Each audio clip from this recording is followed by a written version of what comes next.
Hi, everyone, and welcome back to SMPT. I'm Sarah. I'm just Pierre. So, first and foremost, I wanted to basically address the reason why we have not been posting the past 2 weeks. Regrettably, Pierre experienced a traumatic event. I don't know if you want to talk about it Yeah, I or, could talk about it. yeah. Something terrible happened, not to me or to anybody that I'm close to, but in one of my practices, we witnessed something. Police was involved. I didn't know the perpetrators, neither was any of my parties, but again, we were witnesses, so it was kind of like a child lost their life and was really, really eye-opening. Me and Sarah talked about it, on the side, how negligence takes it far. But that was something to learn from, and we had to adjust our schedule because of that. And you want to tell your reason? You have a reason too why we didn't do it the first week. I don't know. Why was it? I forgot. Wow, really? Your Yeah, son? I'm serious The graduation. You were busy with the graduation. about graduation. Are you serious? Yeah. You forgot you were You mean getting prom? the prom. I I'm was like, what sorry. are you talking about? I'm sorry. Graduation. I keep forgetting. Right when we say graduation, you gotta say prom. The word Yeah. prom, yeah, sorry. Yes. Yes. Your son's prom. You have to get ready for that. So, Yes. My baby had prom, so like that was my main focus, trying to get him, yeah. I copacetic look at from. his pictures, really nice. Good job. Thank you, Good thank job. you, thank you. Yeah, he looks like me when he smiles. Uh-huh. I don't know about that, but sure. He does not look like you. But he is your son. He looks like me when he smiles, Okay. I Pierre. don't think they want to hear that right now. Okay. Anyway, moving forward. So today we have a couple of topics, but we're going to talk about one right now, which is redefining success as a single parent. Reason I chose this topic was because obviously, as we go to these podcasts and we're doing this, oh God, she's from a picture of her son again. Yes, okay, that's your son. See, he In looks like this me one, he when looks he like smiles. you. He looks like me when he smiles. Oh, only when he smiles. Okay. Let's get back on topic, please. He's looking at us. Don't worry about it, Kaden. It's not me. It's all her. So redefining success as a single parent, because I think that even as a child growing up, regardless of the struggles I was going in my family, the ideal success of a family for us was, a house with a white picket fence, mom and dad, or two parents, whatever you guys are into. And success had a different face. But now, as we've grown up now, how society's different, responsibilities are a little bit different, and people's choices are even more outrageous than before. True. You find yourself as a single parent juggling, healing yourself, figuring out different processes to go by. So I think that's a very good topic to talk about. So then, Miss, here's my first question to you. Oh, you're asking me a question. Yay. So, I don't know any other questions, by the way. yeah, okay. So traditional success. What is your narrative on that growing up and compared to right now? I think growing up, like you said, there was this image of what success was in the sense of having a what you saw on TV. You saw, well, I used to watch Full House. Yep, good one. I used to watch Even though Family Matters, Family Matters, yeah, not Full House, I The would say. Cosbys. Like the Cosbys was a big thing for me because she was a lawyer and she was still managing a home, Yep, and like to me it was like, oh my God, she's doing a lot. like What was Miss Bill Cosby? Huxtable. He Wasn't he was a doctor. He was an OBGYN. okay. He was an OBGYN. So like that's what success looked like to me as a parent growing up, etc. But I also saw my mom. I also saw my mom, being a single mom, struggling and doing her best to educate us at home. But I think like that it brought us still successful. All three of us are very successful. And excuse me, it was different. The route to get there was different, but I think now it looks like to me like it's just doing the best that you can for your children, making sure your children are healthy. If your children are taken care of, that to me equals success. Okay. Now, I'm sure you've, lived it because, your current situation and previous situation. Mm-hmm. How do you feel that single parents, either gender or sex, whichever you want to call, how do Mm-hmm. you think they're often made feel that they have fallen short? I think the idea is like, I think the stereotype maybe perhaps is Okay. like, oh, you are, you're not giving them a full home, or they're not getting what, the balance of having a mom and a dad to teach them the things a man would know versus me as a woman teaching a boy in my case, or a man raising a daughter. Um, I don't believe that there is really a set in stone way to raise a good human. And I think that to me, that's all that matters. Like, as long as my son has a pure heart, does not let anyone push him around, obviously stands up for what's right. Like, I don't really care what anyone has to say about it or whatever. But like, that is what I get more of, is that like, oh, you're not giving them, the mom and dad or whatever. So, It's good. You're not affected by it. So then, are you? affected by in which way? Were you affected by the fact that you had to go between your parents? Sometimes, yes. I'm not gonna lie. And it still is at times when I think about certain things I have to overcome. It is a challenge because, let's be honest. I think I said this before. Our parents are parents for the first time with any one of us. It's not like they had a roadmap to it, right? So they experience and then they tell us about their experience, and we have to experience Mm-hmm. ourselves as parents. But it was painful for me, and I'm gonna say this again. I'm not accusing any of my parents, but the stories were never aligning. My mom would tell me one thing about what happened. My dad would tell me one thing about what happened. Yeah. I would have to figure out which one's lying or which holding the truth. I'm not gonna say who I found out lied to me, but one of them did. And then it kind Ouch. of, I felt resentment for a long time growing Mm-hmm. up, but after a while, it kind of made me get closer to the other parent. I'm not gonna say which one because I'm gonna expose my parents, but at the end of the day, I understood why the other parent misled me, or misguided me, Mm-hmm. or fibbed. I don't want to miss like it was crucial, it was terrible, but I Mm-hmm. understood as a parent now why they did it. It doesn't mean that the method was the best method to use, right? Of course. Honesty is great, guiding your children, giving them examples, or even admitting when you're wrong. We talked about your feedback that you said. Those things are very good tools to have, but the tools that were used on me were more damaging. The Mm. result was not there. The intention was good, but the result and the method was not Why good. do you say damaging? Let's take a simple example. Mm-hmm. I believe in God. Mm-hmm. I can't say I'm the best Christian in the world, but I know there was importance. But it was so synced into me, but then it was used in other ways to manipulate me that I didn't Mm. like. I'll give an example that we'd set back home. Oh, if you don't sleep around this time, you're not going to get this. Or if you don't do this, you're not going to get that. It seems like I was aiming for the reward more than what is the right thing to do. You Okay. see what I'm saying? So, Mm-hmm. oh, if you want this, if you don't want to be in trouble with this situation, you got to take care of this way, when I should just be doing it this because it's the right thing to That's the do. right way, So yeah. the way it was presented to me is like, if I do good, God's gonna give me that. No, I could do good and still get nothing, because I could do good and I'm just doing good just to do good. The result is I'm not expecting. And we had this conversation at some point on our Yeah. one-on-ones. You're not expecting a certain result because you're trying to do the right thing, be a good human, and do the right thing in your life. You don't think that religion as a whole is manipulative? Oh, we're gonna go on that topic again. I think We don't have to go I into know it, we but don't I'm have just to, but I saying. think to me, I understand the need for religion, Mm-hmm. but the problem with religion for me is that it's being taught by humans, and humans, we are flawed.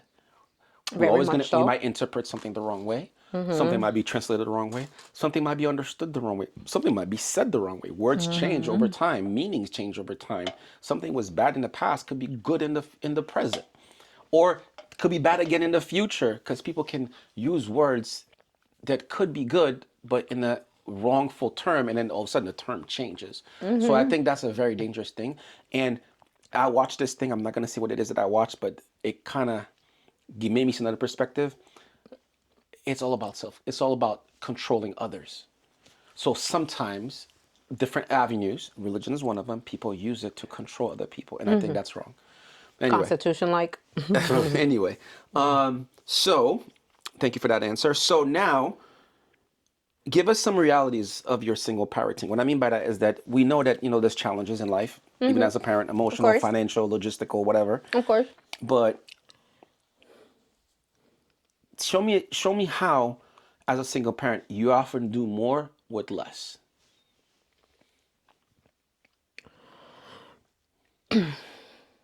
I think that I'm not there now. Thank God. I thank God for that. Um, but I think when I was,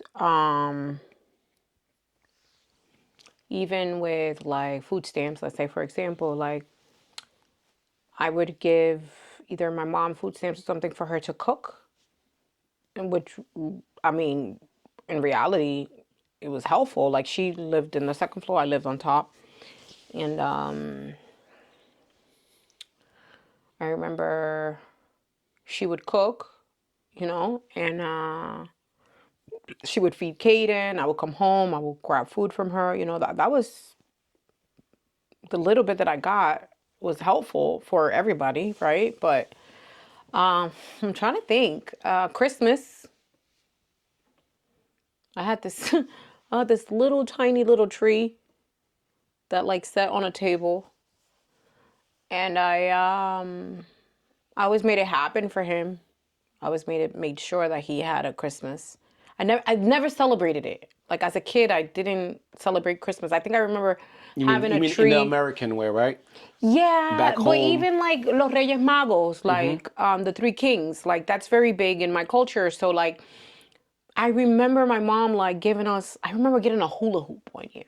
Like I remember getting a hula hoop one year and a ball. And I remember like there was no tree, there was no hay anywhere. It was just like on the side of the bed. Um, I never like. You ever got gift wraps to unwrap a gift type stuff? Or was just here's the box? I think I think I did living on a street called Freeland Street. I think I remember seeing. In my head. I remember like brother, sister, anybody out there. Let me know if I have no idea, but I do remember seeing like lights under a tree. I think the first time that I've really celebrated a Christmas was when like after having Caden and he was like a little older, and it was in my house. But like I invited everybody over and I said, let's celebrate Christmas because I really wanted that for Caden. But it's always been where I will go without. He's never noticed not having enough. He's never noticed not having because I will go without to make sure that he had, like I was big on doing my nails and, my toes and doing all this stuff. That was easy for me to. I used to go to the hair salon all the time. Stop doing that. Like I went without and no cable. you know. This was the pre-Wi-Fi days too. I'm telling you, like pre-Wi-Fi days, and I have proof right behind there. You see all those DVDs? There was a lot more than that. Like that is what we used to be entertaining ourselves with, like because I could not afford to pay cable. For me, it was a waste of money. Yeah, understood. It was just with whatever we absolutely needed. Yeah. Okay, so I got about what you're saying. So basically, it's you kind of reset boundaries, reset your term for success. Is at least you're on the way to get where you need to get. Process in the sense of, well, I'm sacrificing this because this is the bigger picture, and Correct. obviously, so far you're still doing that right, which is good.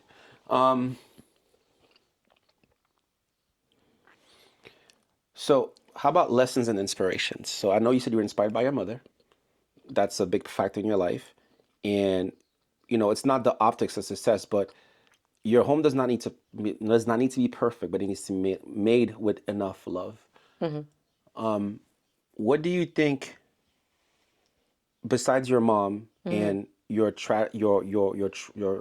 route that you've been on so far, what are the other things that added to the success or the root of success that you're on? I'm a strong believer on it takes a village. And I think there's been many important people in my life that have contributed to my success. That being my woodwork teacher, Mr. Coakley. Hi, Kevin. My guidance counselor, Miss Ree. Hey, girl. My science teacher, Mr. Howard. Hey. That's enough names. I don't remember half the names of these people I was in school I with. would say Rose Canty. She was a colleague of mine working at the TNG. Hey, girl. And Winston Wiley. He was another person that I worked with at the TNG. And these are people who and obviously the judge that I did my internship with, Andrew Mendel. I knew Andrew Mendel since I was a little girl. And he had me, he allowed me to have something to look forward to, and he said, hey, he's like, when you get older, because I told him I wanted to be a lawyer. And he said to me, well, when you're ready, I'll be here. I'll give you a job. Like literally, and I remember after I finished poli-sci and I did my internship with him, like he had no interns ever in his life, ever. I was his only intern. It meant a lot to me because I saw a man keeping his word, right? Someone that believed in me. And I remember when I told him that I wasn't going to go to law school, he was so disappointed and said that it was a waste of talent, right? But to all these other people, like with Rose Canty, it's understanding that love doesn't necessarily have to have like a timestamp on it. Like I learned that from her. I learned from Miss Reed that love can be everlasting. I remember my best friend and I used to walk the mall, and that was like the thing to do back in the 90s, and early 2000s. And like, I would always see her and her husband together at the mall, like at Victoria's Secret, like the most random places ever. Like you'll never expect, like at that time, you never expect a man to be at Victoria's Secret with his wife. And I love that. I love seeing like two people together, like they were like best friends. So I looked up to that relationship with Mr. Coakley, is understanding that someone cares enough about you to want you to be successful. And he looked out for me when my mom couldn't afford the SATs. And to this day, he's big in my life because of that. And my science teacher, he was just amazing. Like I love science because of Mr. Howard. He was just absolutely amazing. He had a passion for what he did, and I saw it, and you saw it through the way he was teaching. And so there's various people, Winston, the way he loved on his wife. Like there was just so many people in my life that I listened, I paid attention to more than just, love and relationships, but like just the way they were, they had passions for their jobs. They loved what they did. And I feel like those people are absolutely amazing. I think most important than my mom and everyone else, my sister. My sister would have to be the biggest because she was that older sister parent. My sister was definitely my older sibling parent, but also my sister risked so much to just leave. She got up, she packed her stuff in a car. I remember she had this red Prius. Wait, what do you mean by leave? Explain. She left Mass, right? Like she went to Worcester State, and What, because of a job or just? She wanted to be a writer. She wanted a film writer. Okay. And like she went over there like with nothing. On a limb with nothing, like absolutely nothing. That's so brave.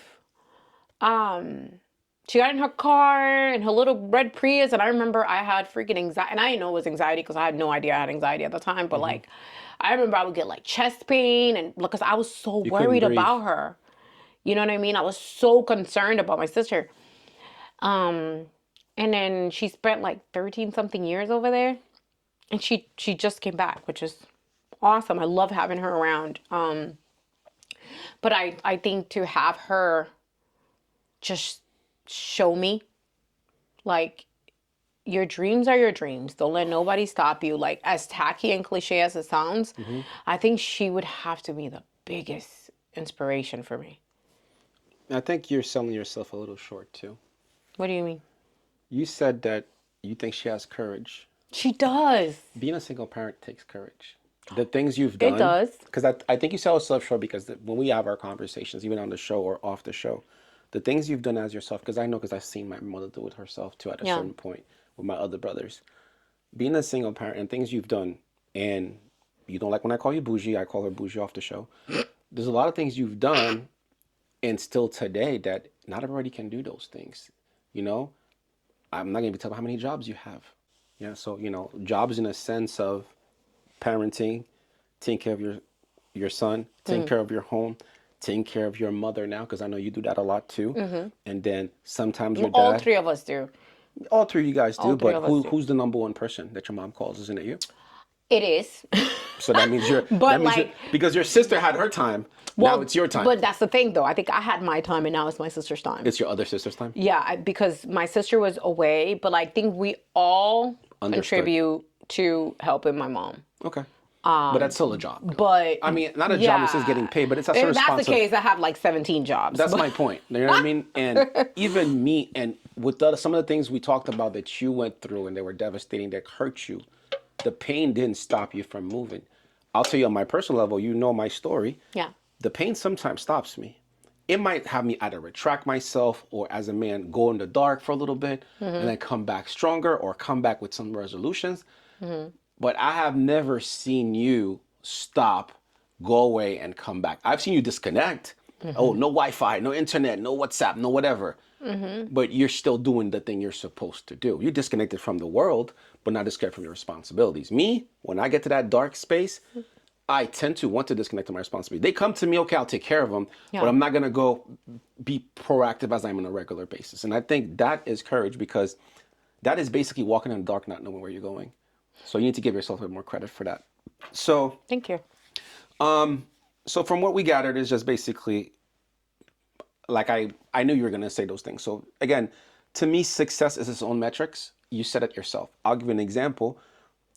From a family of foreigners, success to them is just coming here and starting a new life, because they didn't have the hope of a better life.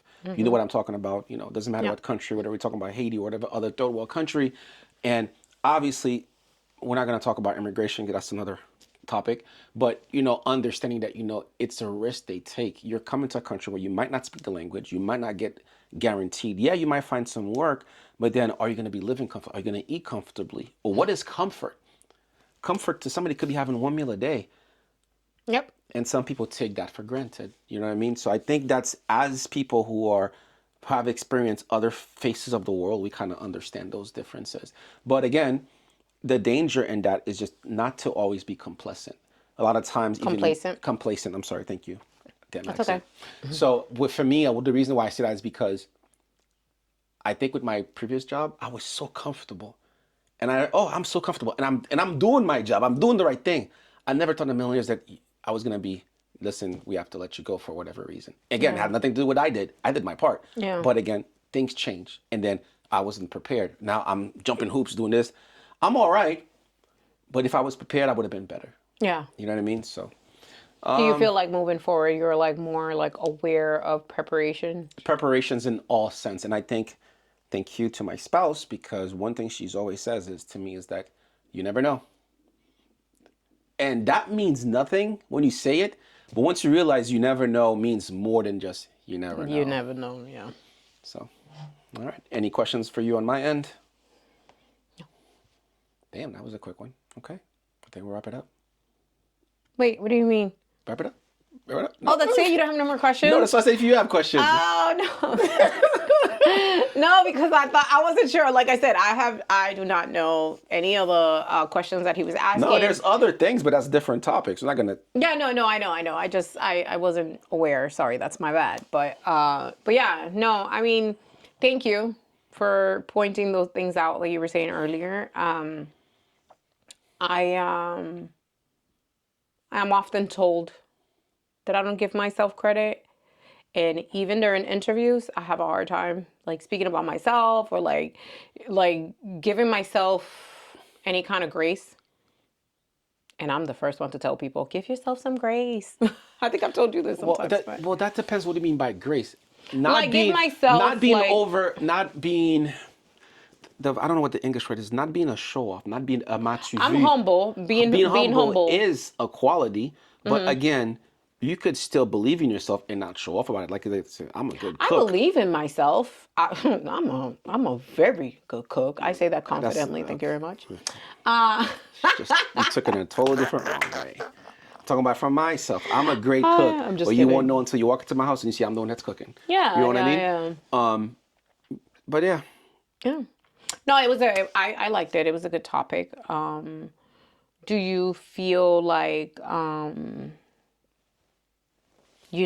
any other person in your life outside of myself that is a single mom and you feel like they're successful?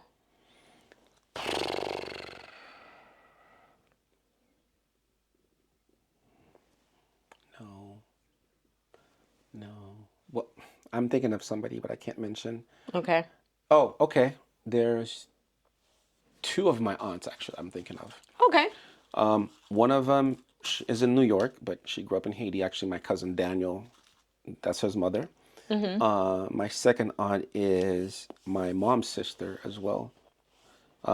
Both cases, my sister's mom, she was married, was in a long-term relationship. They had one child, and then it kind of ended up badly. Oh, But again, the child at least had a good amount of time with the father. They knew each other. The separation wasn't the best, but they still communicate with each other. okay. And my cousin, full grown, successful lady, no kids yet, but hopefully married soon. My other aunt, she had four kids. Unfortunately, one of them passed away in her 20s in New York. But the other brothers and sisters, they had different fathers, but they were still a family. And till this day, they all well behaved. They all got her last son just got married last month. All the children are married. All the children have decent lives. They're not in any sort of problem either with themselves, with the law, with their health. They have good habits. They have good education. One of them's in Canada. She's a doctor. My cousin's working on becoming a, I don't know how to say that word in English. It's called agronome, something to do with the earth and planting and stuff. I don't know. Anyway, I don't know what the agronome is. I probably my neighbor is that actually. It's like basically study trees Yeah, and that's plants and exactly stuff. what I he forgot is. the term Yes, for an English term. I I forgot the apologize. term too, but yes, I know exactly what you're talking about. And that's the reason why when we're doing this, I'm like, it could be done. It's Yeah. hard, but I mean, people have done it before. Why can't we do it now? Especially now with a lot of things that we have, apps to track your children, apps to know what they're doing, teachers, online referencing, the internet, if you use it the right way, could help you when in their studies or they're stuck on the homework, math problems. I'm telling you because my son's struggling with Spanish. I'm like, dude, how? We talked about how you Spanish with Spanish. I'm right here. It's like, I don't need your help, Dad. He's too proud. All right, go ahead, do your thing. I mean, it doesn't necessarily mean proud Yeah, because, he's like, too even proud. with Kate, no, because Caden's the same way. When it comes to Spanish, he wants to do it on his own. He really wants to try. Like, Caden is Spanish. I told He's him, Latino and he does but not that's know the a thing. lick At of least you can Spanish. practice with your parent that's home, that speaks the language. Nope, I don't Yeah. want to, Dad. I'm like, all right. No. Yeah. No, he's not. And he said he will not marry a Latino. Oh, So he said what? I asked him why, and then he just stared at me. He says you're the reason why. He said you're the reason why. Well, I mean, You know what I like yeah. about your son? He'll give you answers and you won't even know to answer until 2 days later. Did you try to tell me? Ask him later. Did you try to tell me that I'm the reason? He probably won't say No, anything again. I already know that that's what he meant. I knew that's what he meant the moment he did it. I knew that. Okay, good. What I'm saying is like, it's like I can't be that bad because I met his girlfriend during prom. We're taking the pictures. And I met the parents or whatever, And she's goofy and crazy just like me. I'm like, okay, so beats me. But she's half Haitian. Okay. Yeah. Okay. But anyways, thank you guys so much. Wait. Not thank you yet. Again, remember, please, we will welcome anybody who wants to come to the podcast and talk, whether it's on person or it's in Zoom. You share your story with us if you're a single parent, but also remember that we're doing this, not for our own gratitude, but because we're trying to, help the community that we're in, trying to be actively good inspirations to other people and support people who are in need. Look at that. I wrapped it up in a little bow. Follow us on Everything. Instagram, Everything. Facebook, YouTube. Make sure you share. Sharing helps.